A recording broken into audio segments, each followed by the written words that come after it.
हम लोग फिर से अपने केमिकल बॉन्डिंग चैप्टर को कंटिन्यू करते हैं और पिछले क्लासेस में हम लोगों ने वैलेंस बॉन्ड थ्योरी को डिस्कस किया था।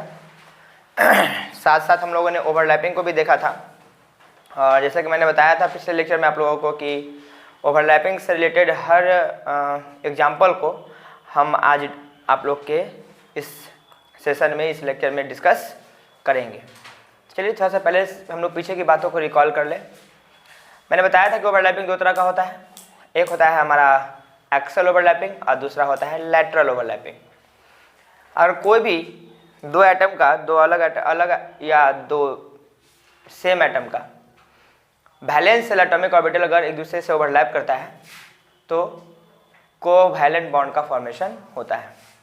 तो कहते क्या कि अगर ओवरलैपिंग जो है अगर एक्सियली हो, है ना, या एंड टू एंड ओवरलैपिंग हो या हेड ऑन ओवरलैपिंग हो, तो उससे जो है सिग्मा बॉन्ड का फॉर्मेशन होता है। सिग्मा बॉन्ड का सेंस है सिंगल बॉन्ड्स, ठीक है। और अगर लैटरल ओवरलैपिंग हो किसी भी दो एटम के वैलेंस एटॉमिक ऑर्बिटल का, तो वहाँ से पाई बॉन्ड का फॉर्मेशन होता है।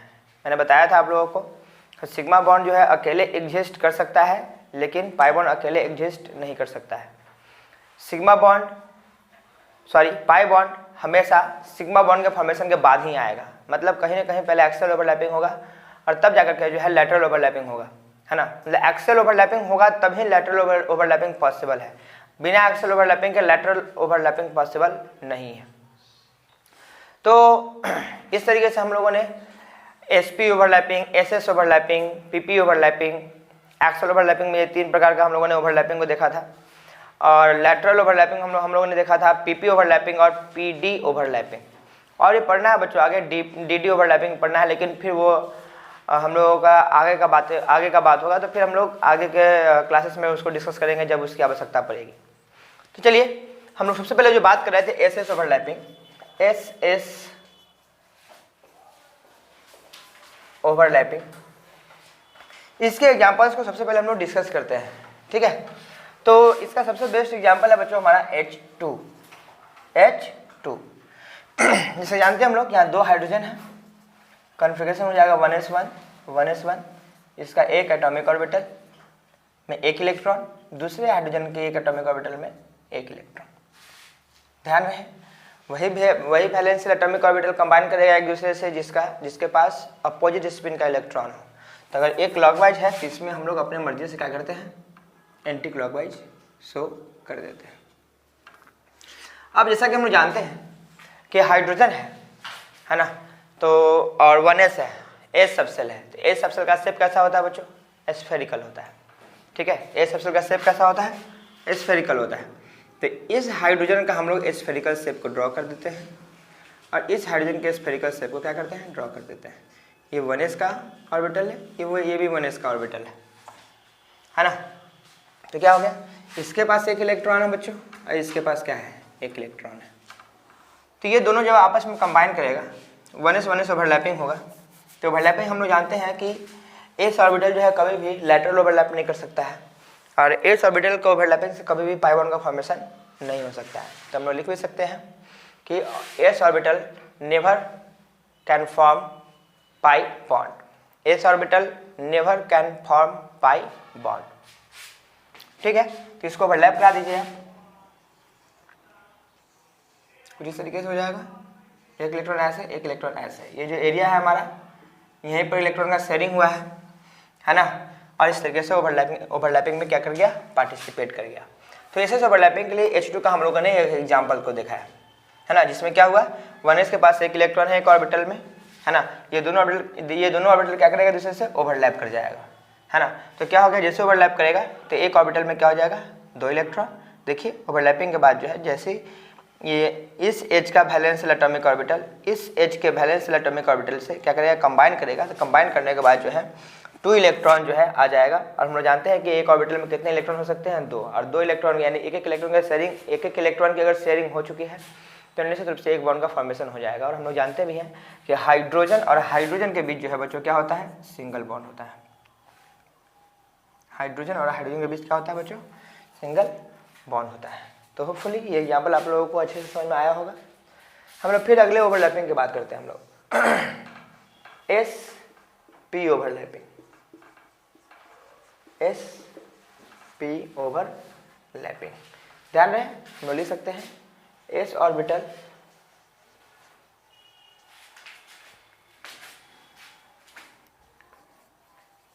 never form pi bond, it always forms only sigma bond। ठीक है बच्चों, यहाँ से ये भी क्लियर हो गया कि हाइड्रोजन के पास हाइड्रोजन सिर्फ और सिर्फ सिंगल बॉन्ड का फॉर्मेशन कर सकता है। ठीक है, चलिए हम लोग sp ओवरलैपिंग के बारे में बात करते हैं। यानी कि एक एटम का जो है क्या होगा, s ऑर्बिटल होगा और दूसरे एटम का p ऑर्बिटल होगा। वो आपस में क्या करेगा बच्चों, कंबाइन करेगा। कंबाइन करने का मतलब ओवरलैपिंग करेगा, ओवरलैपिंग करके जो है एक बॉन्ड का फॉर्मेशन करेगा। अब वो समझना है कैसे। जैसे कि मैं एक एग्जांपल लेता हूँ। ठीक है, मैं एक एग्जांपल लेता हूँ HCl। चलिए फिर इसके एग्जांपल्स को हम लोग देखते हैं। तो हाइड्रोजन है बच्चों, और यहाँ क्या है, क्लोरीन है ना। अब जैसा कि जानते हैं कि इसका कॉन्फ़िगरेशन जो होगा वो 1s1 होगा।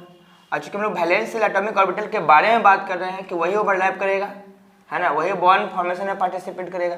तो हम लोग इनर सेल ऑर्बिटल के जो इलेक्ट्रॉन है उसको हम लोग शो नहीं करते हैं। ठीक है, तो हम लिख देते हैं इसको नियॉन, है ना। और ये क्या हो जाएगा 3s2 और ये हो जाएगा 3p5। तो इसका 1s का एक इलेक्ट्रॉन है इसके पास, और 3s तो कंप्लीट है बच्चों। जो ऑर्बिटल हाफ फिल्ड होगा वही ऑर्बिटल जो है ओवरलैपिंग में पार्टिसिपेट करेगा। तो ये तो ऑलरेडी फुलफिल्ड है। अब 3p है, और 3p का हम लोग जानते हैं जैसा कि 3 ऑर्बिटल हो जाएगा बच्चों। p सबसेल है 3 ऑर्बिटल होगा। तो इस तरीके से हम लोग इलेक्ट्रॉन को क्या करेंगे, फिलअप करेंगे इस तरीके से, है ना। और ध्यान रहे अब चूंकि इसी में एक अनपेयर्ड इलेक्ट्रॉन है, हाफ फील्ड यही ऑर्बिटल है, तो यही ऑर्बिटल इसके साथ क्या करेगा बच्चों, कंबाइन करेगा। तो कंबाइन करने का मतलब है कि हम लोग जानते हैं कि यहाँ क्लॉकवाइज है तो यहाँ एंटी क्लॉकवाइज करना पड़ेगा। तो क्यों नहीं इसको हम लोग एंटी क्लॉकवाइज कर दें, कोई दिक्कत नहीं है उससे। ठीक है, तो क्या है, बहुत सिंपल सा बात है, आप लोग बड़ा ध्यान से देखेंगे।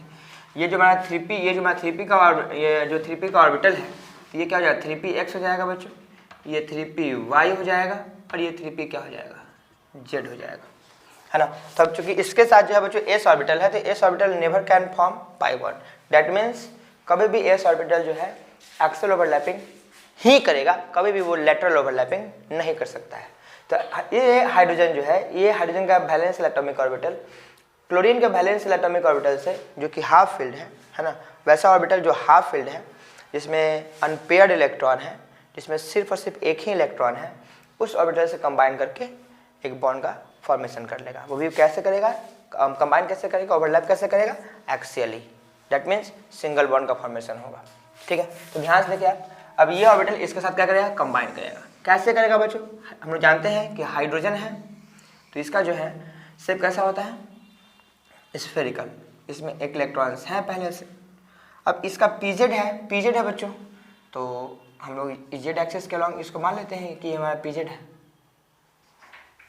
ठीक है, इसको क्या करेंगे, हम लोग कंबाइन कराएंगे। तो कंबाइन करा देते हैं, फिर उसमें क्या लफड़ा है, तो ये दोनों कंबाइन करें, दोनों जो है पास आएगा एक दूसरे के। जैसे पास आएगा तो क्या बनाएगा, इस तरीके से कंबाइन कर जाएगा। ठीक है, तो आप देख पा रहे हैं कि हाइड्रोजन के 1s ऑर्बिटल क्लोरीन के 3pz ऑर्बिटल्स क्या कर रहा है, कंबाइन कर रहा है। यानी कि हम लोग ऐसा कह सकते हैं कि यहाँ 1s और 3pz कॉम्बिनेशन हुआ है ना, 1s और 3pz कॉम्बिनेशन हुआ है। तो बच्चों हम लोग देखते हैं तीसरा ओवरलैपिंग, इसका नाम है pp ओवरलैपिंग। pp overlapping. चलिए, मतलब दो एटम होगा, दोनों का p ऑर्बिटल जो है क्या करेगा, ओवरलैपिंग में पार्टिसिपेट करेगा। तो ऐसा एग्जाम्पल को देखते हैं हम लोग। जैसे एक एग्जाम्पल देखो बच्चों, Cl2, है ना, Cl2। अब अभी फिलहाल हम लोग वैसे ही ओवरलैपिंग की बात कर रहे हैं। जैसे pp ओवरलैपिंग में हमारा सिग्मा बॉन्ड का भी फॉर्मेशन पॉसिबल है बच्चों, और pp ओवरलैपिंग से हमारा पाई बॉन्ड का फॉर्मेशन भी पॉसिबल है।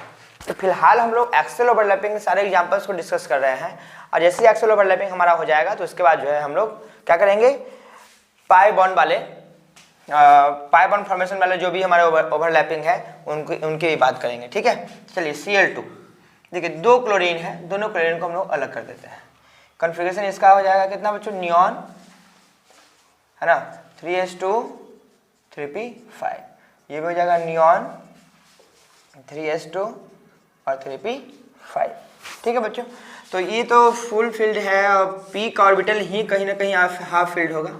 तो चलिए फिर देखते हैं क्या है, कैसे है। तो ये हमारा px, ये हमारा py, ये हमारा pz। तो ये 3p का ऑर्बिटल हो जाएगा बच्चों, इसमें 5 इलेक्ट्रॉन्स होंगे कुछ इस तरीके से, इसमें 5 इलेक्ट्रॉन्स होंगे, सॉरी ये भी क्लोरीन है, इसका भी जो है आउटर मोस्ट सेल में 5 इलेक्ट्रॉन होगा, 3 p का ऑर्बिटल्स है, इसमें भी कितने इलेक्ट्रॉन्स होंगे, है ना। ये एक उल्टा दिखाते हैं हम लोग। ठीक है, यहाँ भी ये px, ये py के लॉन्ग, ये pz के लॉन्ग, ये भी हमारा क्या है, 3p का ऑर्बिटल है। तो चलिए फिर क्या करते हैं, z है, pz है, किसी भी एक एक्सिस के लॉन्ग हम लोग मान लेते हैं कि वो pz है, इसमें 1 इलेक्ट्रॉन दिख रहा है आपको। फिर क्या करेगा, 3pz, ठीक है, इसके 1 इलेक्ट्रॉन से क्या करेगा बच्चों, ये दोनों वैलेंस एटॉमिक ऑर्बिटल आपस में ओवरलैप करेगा, है ना। तो दिखेगा आप लोगों को वही जो दिखना है, क्या कि 3pz हमारा एक ऑर्बिटल बना, है ना, सॉरी ऑर्बिटल नहीं, ओवरलैपिंग हुआ 3pz का, और जिसमें 2 इलेक्ट्रॉन से एक ऑर्बिटल इसमें आ गए। और फिर फाइनली हम लोग कह सकते हैं कि क्लोरीन के बीच जो है एक सिंगल बॉन्ड का फॉर्मेशन हो गया है। ठीक है, तो इस तरीके से क्या कि हम लोग एक एग्जांपल देख लिए वैसा जो हमारा पीपी ओवरलैपिंग था, पीपी ओवरलैपिंग। ठीक है, चलिए फिर हम लोग नेक्स्ट अपना एग्जांपल को डिस्कस करते हैं। अब हमारा बच्चों आ गया लैटरल ओवरलैपिंग का एग्जांपल, लैटरल ओवरलैपिंग का एग्जांपल। ठीक है, रुको भर के ला इसको। तो बच्चों हम लोग लैटरल ओवरलैपिंग के एग्जांपल्स को देखते हैं। तो चलिए सबसे पहले हम लोग का लैटरल ओवरलैपिंग में माना था पीपी ओवरलैपिंग। तो जैसे मैंने आप लोगों को बताया था कि पीपी ओवरलैपिंग से जो है सिग्मा बॉन्ड का फॉर्मेशन भी पॉसिबल है और पाई बॉन्ड का फॉर्मेशन भी पॉसिबल है। तो चलिए फिर देखते हैं हम लोग कि एक पीपी ये जो है पीपी ओवरलैपिंग से जो है किस तरीके से हमारा पाई बॉन्ड का फॉर्मेशन होगा। चलिए हम एक एग्जांपल को देख लेते हैं, O2। ठीक है, O2। अब ध्यान से देखें बच्चों आप लोग, O2 हमारा जो एक एग्जांपल है, इसमें 2 ऑक्सीजन्स हैं, दोनों का कॉन्फ़िगरेशन तो बच्चों सेम ही होगा, 1s2 2s2 और 2p4, 1s2 2s2 और 2p4, है ना। इसका भी p ऑर्बिटल ही खाली है, तो हम लोग इसी की बात करेंगे सिर्फ और सिर्फ 2 3 4।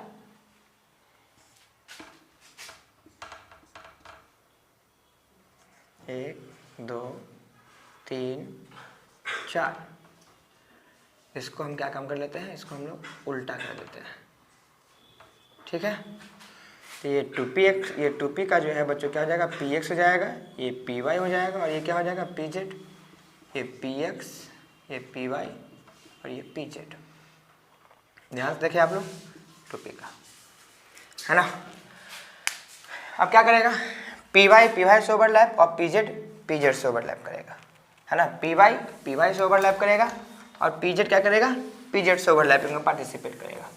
तो फिर करा दीजिए हम लोग py ओवरलैपिंग, py जो हमारा ऑर्बिटल है उसको हम लोग इस तरीके से अज्यूम कर लेते हैं, इस तरीके से मान लिया कि py ऑर्बिटल है हमारा, इसमें 1 इलेक्ट्रॉन, है ना। और यहाँ भी क्या होगा, फिर इसका भी आएगा py, है ना। तो चलिए फिर यहाँ हम ओवरलैपिंग सीधा करा देते हैं। तो देखिए फिर यहाँ हो जाएगा एक ओवरलैपिंग हमारा। तो ये py ओवरलैपिंग देखिए एक्सेल हो गया। अब pz जो होगा वहाँ, pz कहाँ होगा बच्चों ऑर्बिटल, इस py के परपेंडिकुलर, है ना। तो कुछ इस तरीके से,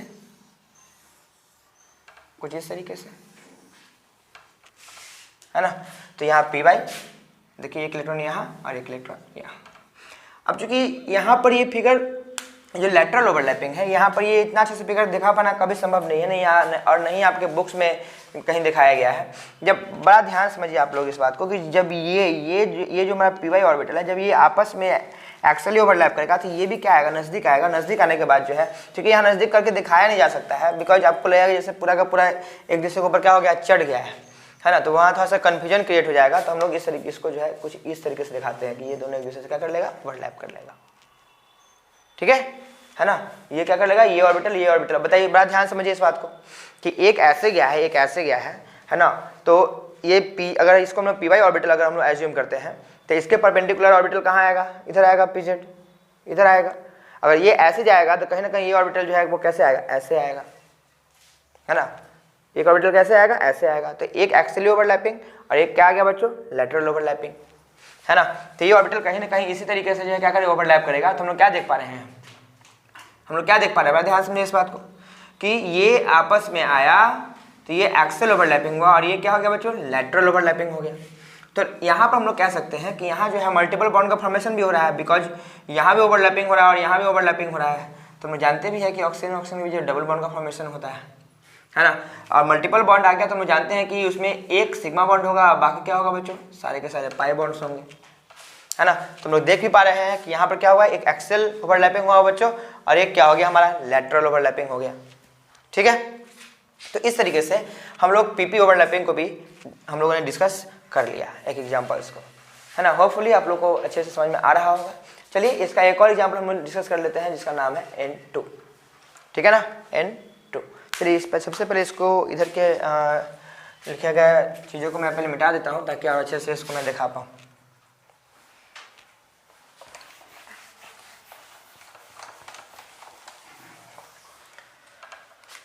मैं एक एग्जाम्पल से बात करता हूँ N2।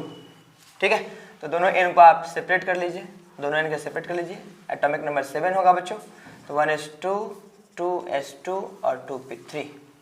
ठीक है ना, तो यहाँ क्या हो जाएगा बच्चों, 1s2 2s2 और 2p3। तो जैसा कि देख रहे हैं हम लोग कि यहाँ पर p ऑर्बिटल में p जो है हमारा सबसे लो, उसमें 3 ऑर्बिटल्स हैं कुछ इस तरीके से। इसका p है, हमको अपोजिट स्पिन लेना पड़ेगा इलेक्ट्रॉन का, तो कुछ इस तरीके से हम लोग ले लेते हैं, है ना। ये हो जाएगा 2px, ये हो जाएगा 2p का y और ये हो जाएगा 2p का z। ये भी होगा 2px, ये होगा 2py, ये होगा 2pz, कुछ इस तरीके से। ठीक है, तो करना क्या है, वही जो अभी तक हम लोग कर रहे थे। px का px से ओवरलैपिंग करा दीजिए, py का py से करा दीजिए और pz का pz से करा दीजिए। तो चलिए फिर px को हम लोग मान लेते हैं ये। चलिए यहाँ पर ये देखिए एक्सियल ओवरलैपिंग हो गया। ठीक है, यहाँ एक इलेक्ट्रॉन था, यहाँ एक इलेक्ट्रॉन, दोनों ऑर्बिटल में एक एक इलेक्ट्रॉन था, px ओवरलैपिंग हो गया। अब कहीं ना कहीं हम लोग कहेंगे py कहाँ होगा, तो px से कहाँ होगा बच्चों, कुछ इस तरीके से 90 डिग्री एंगल पे, ये 90 डिग्री एंगल पे। ये कैसे ओवरलैप करेगा आपस में, लेटरल ओवरलैपिंग होगा, है ना, साइड वाइज ओवरलैपिंग होगा। और ये दोनों ऑर्बिटल के फिर 90 डिग्री एंगल पे जो होगा हमारा ये ऑर्बिटल होगा। तो इस ऑर्बिटल को हम लोग इस तरीके से एज्यूम कर लेते हैं, इस तरीके से।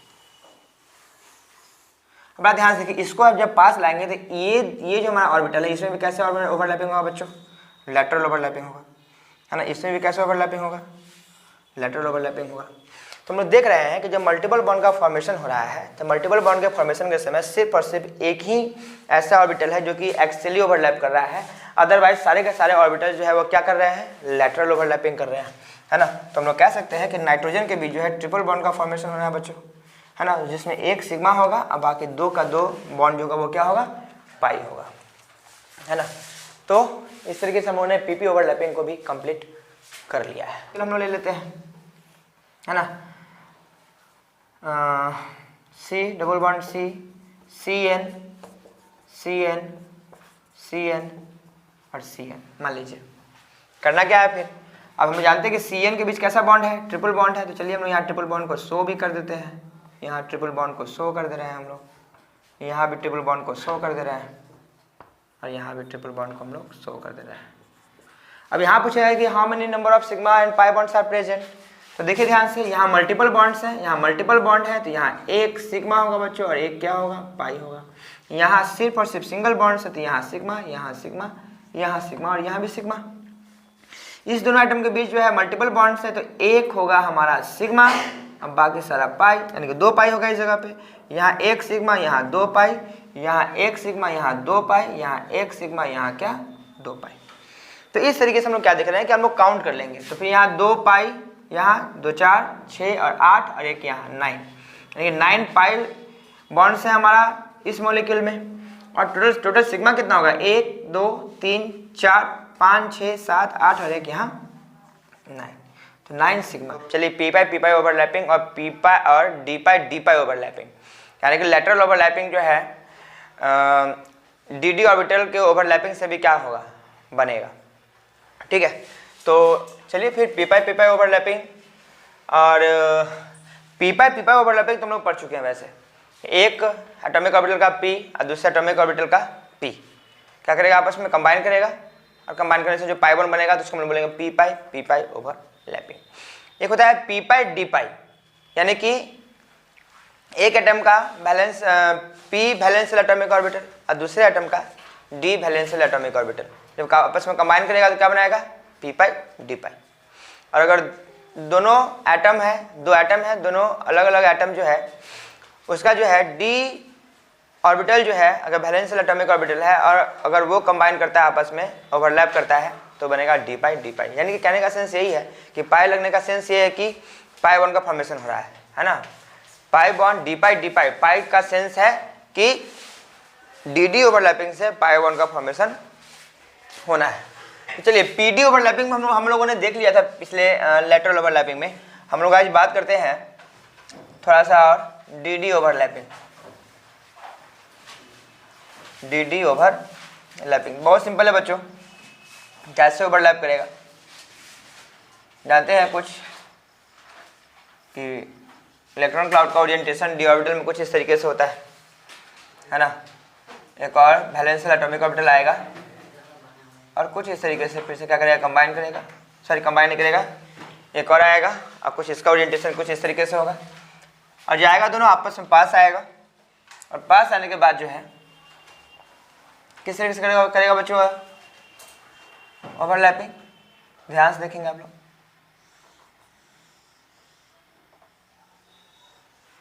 ये पास आया तो कुछ इस तरीके से,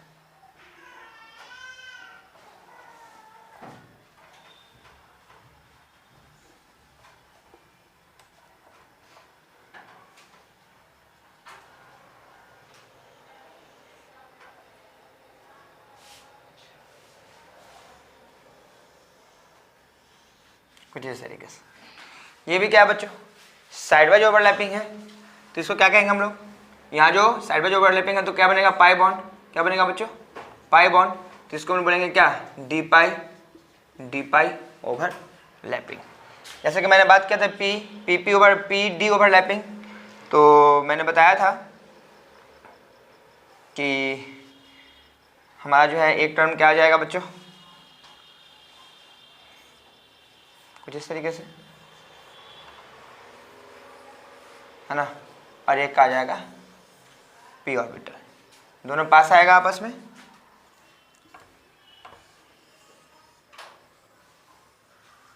क्या करेगा, कुछ इस तरीके से कंबाइन करेगा,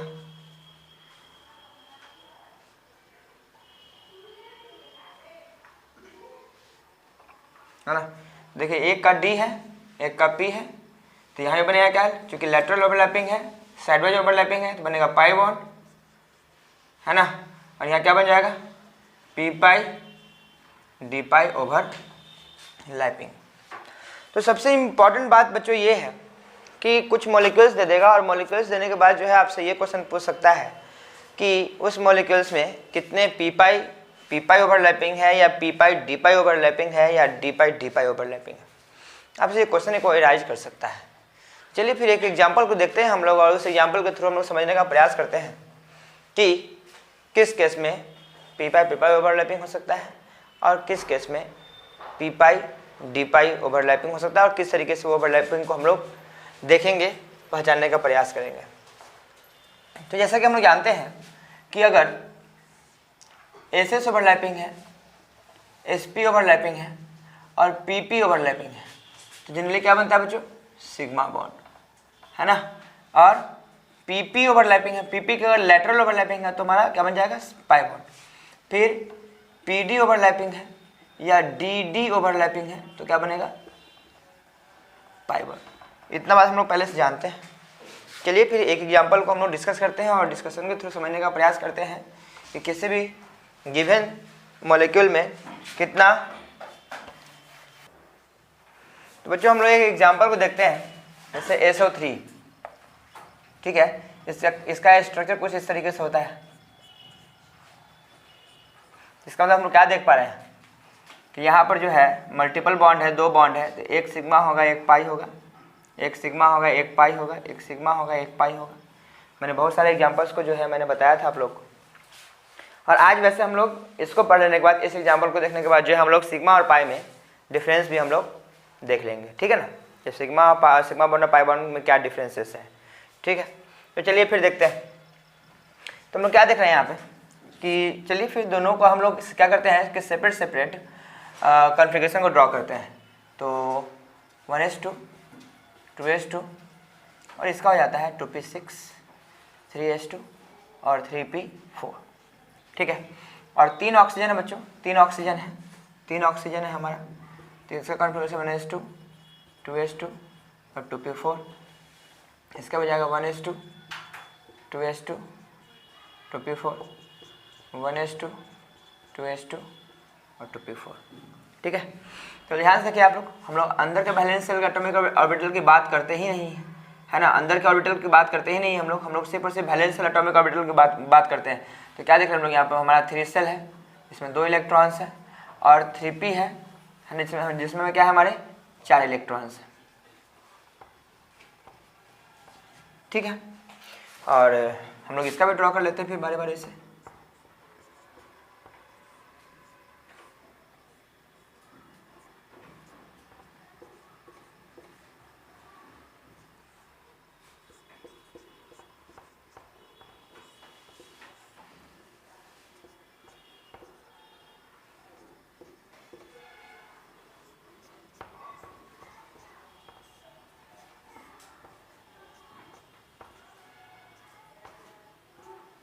कुछ इस तरीके से।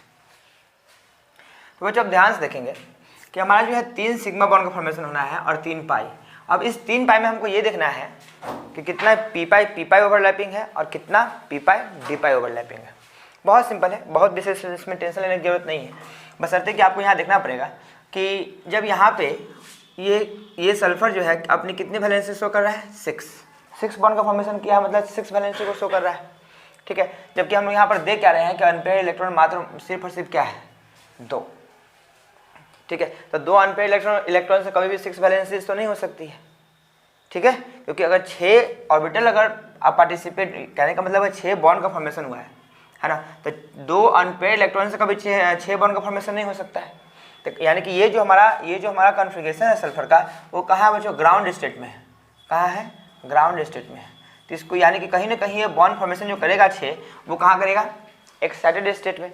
तो एक काम करते हैं कि सबसे पहले जो है हम लोग, चूँकि ये हमारा तीसरा सेल है, तो तीसरा सेल का जो है डी सबसेल भी क्या है हमारा, डी ऑर्बिटल भी क्या है, वैकेंट है, जिसमें भी एक भी इलेक्ट्रॉन नहीं है ना। क्योंकि जानते हैं हम लोग कि थर्ड सेल है, तो n=3 के साथ जो है l=0 1 2 तीनों पॉसिबल है। तो l=0 के साथ जो है अगर n=3 है तो 3s, n=3 के साथ अगर l=1 है तो 3p, और n=3 के साथ अगर l=2 है तो 3d। यानी कि d ऑर्बिटल तो है वहाँ पे जरूर, लेकिन वो वैकेंट है, उसमें कोई इलेक्ट्रॉन्स नहीं है, ठीक है। लेकिन जब एक्साइटेशन की बात होगी तो कहीं ना कहीं लो एनर्जी सेल से, लो एनर्जी ऑर्बिटल से जो है वो हाई एनर्जी ऑर्बिटल में इलेक्ट्रॉन क्या करेगा, ट्रांसफर करेगा। तो उसके लिए जो है हम लोग क्या करना पड़ेगा कि एक 3d ऑर्बिटल को यहाँ पे हमको बनाना पड़ जाएगा, ठीक है। ये हमारा 3d ऑर्बिटल हो गया। क्या करेगा बच्चों, ये एक इलेक्ट्रॉन यहाँ से एक्साइट करके भेज देगा इस जगह पे, और यहाँ से ये एक इलेक्ट्रॉन कर देगा एक्साइट और भेज देगा यहाँ पे। अब देखिए इस तरीके से क्या हो गया, अब यहाँ पर जो है 6 वैलेंसी शो कर रहा है कौन, सल्फर। इसी तरीके से जो है क्या होगा, अब बॉन्डिंग में ये पार्टिसिपेट करेगा, ठीक है ना। इसी तरीके से क्या करेगा, बॉन्डिंग में पार्टिसिपेट करेगा। और यहीं पर हम लोग को देखना पड़ेगा कि कैसे जो है सिग्मा, कैसे पाई, और एक्चुअली पाई में हम लोग को खोजना क्या है कि कौन सा पी पाई ओवरलैपिंग है और कौन सा पी पाई डी पाई ओवरलैपिंग है, ठीक है। तो सबसे पहले हम लोग का 3 सिग्मा बॉन्ड है बच्चों, 3 सिग्मा बॉन्ड है। तो सिग्मा बॉन्ड कहाँ कहाँ और कैसे कैसे, तो हम जैसा कि हम लोग देख रहे हैं कि एक 3s है, तो इस 3s का इस ये जो है हमारा 2p के साथ क्या हो जाएगा, कॉम्बिनेशन हो जाएगा, तो एक बन जाएगा हमारा सिग्मा बॉन्ड। तो एक का तो काम हो गया, ठीक है। ये जो हमारा p सबसेल है, ये जो हमारा p ऑर्बिटल है, 3p ऑर्बिटल जो है हमारा 3px ऑर्बिटल है, वो इसके साथ कर लेगा कंबाइन, ठीक है। ये 3p, s का 3p जो है o के 2p से क्या कर लेगा, कंबाइन कर लेगा। तो एक और सिग्मा बॉन्ड का फॉर्मेशन हो गया, यानी कि इसका काम खत्म, इस ऑर्बिटल का काम खत्म, इस ऑर्बिटल का काम भी क्या हो गया, खत्म हो गया। अब ध्यान से देखिए आप लोग, हम बात कर रहे हैं क्या कि चलिए फिर एक और ऑक्सीजन है और यहाँ एक और सिग्मा बॉन्ड है, एक सल्फर एक ऑक्सीजन में फिर से एक और सिग्मा बॉन्ड है, यानी कहीं ना कहीं ये सल्फर का ये जो हमारा p सबसेल है ऑक्सीजन के इस सबसेल इस ऑर्बिटल से क्या करेगा, आपस में ओवरलैपिंग कर लेगा, कंबाइन कर लेगा, और कंबाइन करके फिर से एक सिग्मा बॉन्ड का फॉर्मेशन कर लेगा। यानी कि हमको क्या देखना है कि सिग्मा बॉन्ड का फॉर्मेशन कब कब कब और कैसे कैसे हुआ है। तो एक 3s और 2p के बीच है ना, एक 3px और 2py के बीच, एक 3py और 2py के बीच। देखिए 3 सिग्मा बॉन्ड का फॉर्मेशन हमारा कुछ इस तरीके से, ये वैलेंस एटॉमिक ऑर्बिटल जो है क्या किया होगा, आपस में ओवरलैपिंग किया होगा, ओवरलैपिंग में पार्टिसिपेट किया होगा। अब चलिए बात करते हैं हम लोग, अब बचा सिर्फ और सिर्फ पाई, और पाई बॉन्ड हमारा कितना है, 3 बच गया है। तो ये 3 पाई बॉन्ड बच गया है, वो कहाँ कहाँ और कौन कौन पार्टिसिपेट करेगा हमको ये सोचना है। बड़ा ध्यान से देखेंगे बच्चों आप लोग।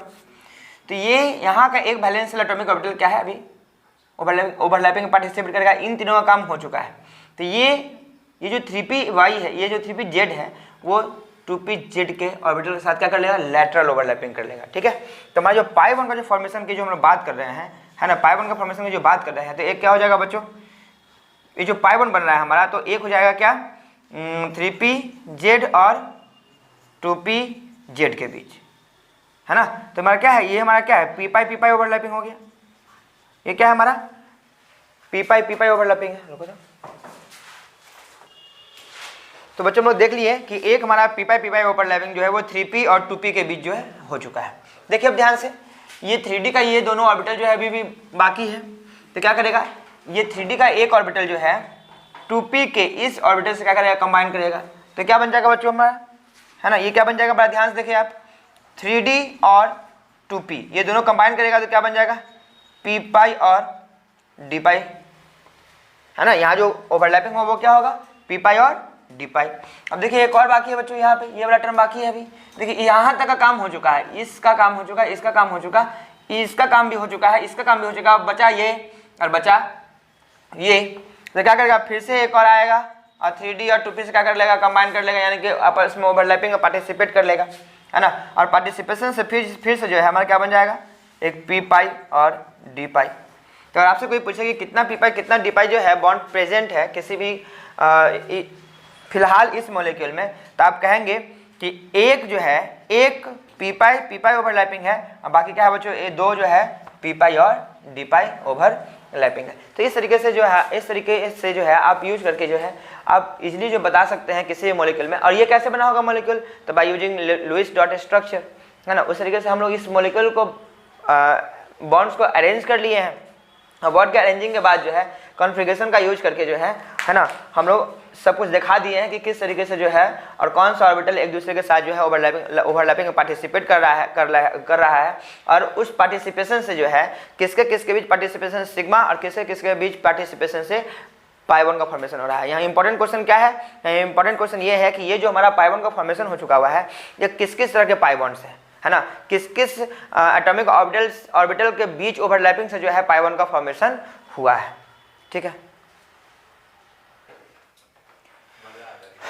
चलिए बच्चों, तो फिर हम लोग आगे डिफरेंस बिटवीन सिग्मा एंड पाई को एक बार डिस्कस कर लेते हैं हम लोग, सिग्मा और पाई बॉन्ड के बीच का डिफरेंस। चलिए फिर बात करते हैं सिग्मा बॉन्ड एंड ये क्या हो जाएगा, पाई बॉन्ड, है ना। तो जैसा कि हम जानते हैं पहला पॉइंट में क्या ले सकते हैं कि sigma bond is formed by axial overlapping, है ना, लिख सकते हैं हम लोग, it is formed by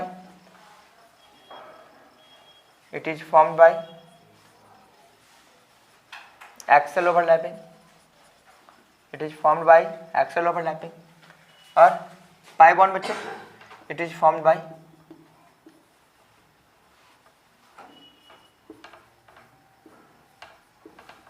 lateral overlapping. It is formed by lateral overlapping. ठीक है, फिर हम लोग कह सकते हैं कि axial overlapping sigma bond can exist alone, है ना, sigma bond can exist Elon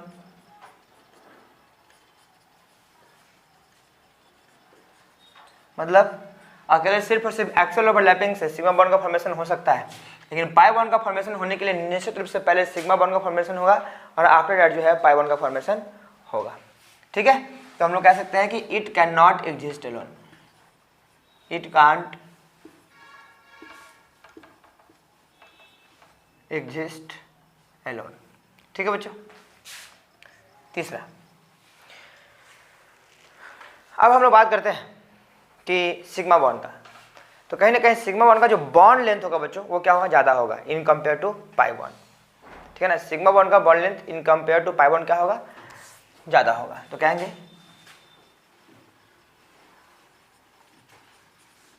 bond length is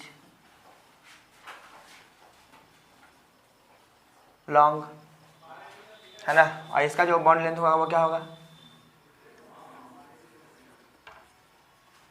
short bond length, short bond length in compare to sigma bond. ठीक है, फिर हम लोग बात करते हैं कि अगर सिग्मा बॉन्ड की बात करें तो कहते हैं कि in case of sigma bond, in case of sigma bond free rotation is possible, free rotation is possible, जबकि पाई बॉन्ड में free rotation not possible, free rotation is not possible. क्या मतलब है बच्चों इसका, फ्री रोटेशन का क्या meaning है, बड़ा ध्यान समझे इस बात को आप। जैसे मान लीजिए कि एक एटम ये है हमारा और एक एटम ये है, ठीक है, दोनों एटम जो है एक सिग्मा बॉन्ड से क्या हो गया है, अटैच हो गया है। तो हम कहते हैं कि सिग्मा बॉन्ड के केस में फ्री रोटेशन पॉसिबल है। तो बड़ा ध्यान से देखिए आप कि अगर एक एटम को हम स्थिर कर दें और दूसरे एटम को अगर हम मूव करने का प्रयास करें, देखिए फ्री रोटेशन आराम से, देखिए आराम से फ्री रोटेशन हो सकता है ना, देख रहे हैं आप, फ्री रोटेशन बड़ा इजीली हो सकता है, एक को रोक दें और दूसरे को मूव करते रहें, आराम से फ्री रोटेशन होगा, कहीं कोई दिक्कत नहीं होगी। ठीक है, इस तरीके से कि वही अगर क्या होगा हमारा पाई बॉन्ड होगा, है ना, तो पाई बॉन्ड होगा, तो पाई बॉन्ड के केस में जो है हमारा फ्री रोटेशन पॉसिबल नहीं है। अगर रोटेट करने जाएंगे हम लोग प्रॉपर अगर किसी एटम को, तो कहीं ना कहीं जो है वो पाई बॉन्ड को पहले ब्रेक होना होगा, आफ्टर दैट रोटेशन पॉसिबल है। जैसे मान लीजिए ये दो एटम के बीच जो हमारा बन गया पाई बॉन्ड, है ना, ये दो एटम के बीच बन गया क्या बच्चों, पाई बॉन्ड। अगर इस एक को स्थिर करके दूसरे को रोटेट करने जाएंगे तो देखिए ध्यान से आप लोग क्या हो रहा है, एक समय ऐसा आएगा कि दोनों आपस में टकरा करके ये जो है बॉन्ड ब्रेक कर जाएगा। तो यहाँ पर जो है क्या हम लोग क्या कर सकते हैं कि फ्री रोटेशन पॉसिबल नहीं है ना, फ्री रोटेशन पॉसिबल नहीं है। सिग्मा बॉन्ड के केस में फ्री रोटेशन पॉसिबल है, जबकि पाई बॉन्ड के केस में फ्री रोटेशन पॉसिबल नहीं है। तो इसलिए मैंने लिखा है यहाँ पे कि in case of sigma bond free rotation is possible and in case of pi bond free rotation is not possible. ठीक है, तो इस तरीके से कुछ इंपॉर्टेंट पॉइंट्स हो गया सिग्मा बॉन्ड और पाई बॉन्ड के बीच। मैं बता दूं जैसा कि मैंने बताया यहाँ कि एक टर्म में मैंने डिस्कस किया है कि बॉन्ड लेंथ इज लॉन्ग और यहाँ शॉर्ट बॉन्ड लेंथ होता है ना। क्या मतलब है इसका, अगर कार्बन कार्बन सिंगल बॉन्ड है बच्चों, कार्बन कार्बन क्या है, सिंगल बॉन्ड है। जनरली ये सिंगल बॉन्ड का बॉन्ड लेंथ जो होता है वो 1.54 एंगस्ट्रॉम के बराबर होता है। ध्यान रखना है आप लोग को कि सिंगल बॉन्ड का, कार्बन कार्बन सिंगल बॉन्ड का जनरली बॉन्ड लेंथ जो होता है वो जनरली क्या, वो हमेशा 1.54 एंगस्ट्रॉम के बराबर। वही कार्बन कार्बन का डबल बॉन्ड होता है कहीं पे, तो वहाँ पर जो है वो 1.34 एंगस्ट्रॉम के बराबर होता है। देख रहे हैं हम लोग कि पाई बॉन्ड का फॉर्मेशन होने पर जो है क्या होगा, इलेक्ट्रॉन और नज़दीक आएगा, इलेक्ट्रॉन क्या होगा और नज़दीक आएगा, तो वहाँ बॉन्ड क्या हो जाएगा, छोटा हो जाएगा। ठीक है, वही अगर हम लोग कार्बन कार्बन ट्रिपल बॉन्ड की बात करेंगे तो वहाँ पर बॉन्ड लेंथ जो होगा वो 1.20 एंगस्ट्रॉम के बराबर होगा। मतलब जैसे जैसे बॉन्ड की संख्या बढ़ेगी किसी भी दो एटम के बीच, कभी भी जैसे जैसे बॉन्ड की संख्या बढ़ेगी वैसे वैसे उसका बॉन्ड लेंथ जो होगा वो क्या होगा, धीरे धीरे छोटा होता जाएगा। ठीक है, तो इस तरीके से हम लोगों ने पाई बॉन्ड और सिग्मा बॉन्ड से रिलेटेड सारी बातों को हम लोगों ने डिस्कस कर लिया है। और अगले वीडियो में हम लोग हाइब्रिडाइजेशन की बात करेंगे और VACPR थ्योरी यानी कि valence shell electron pair repulsion theory की बात करेंगे। तो आज के लिए इतना ही, थैंक यू।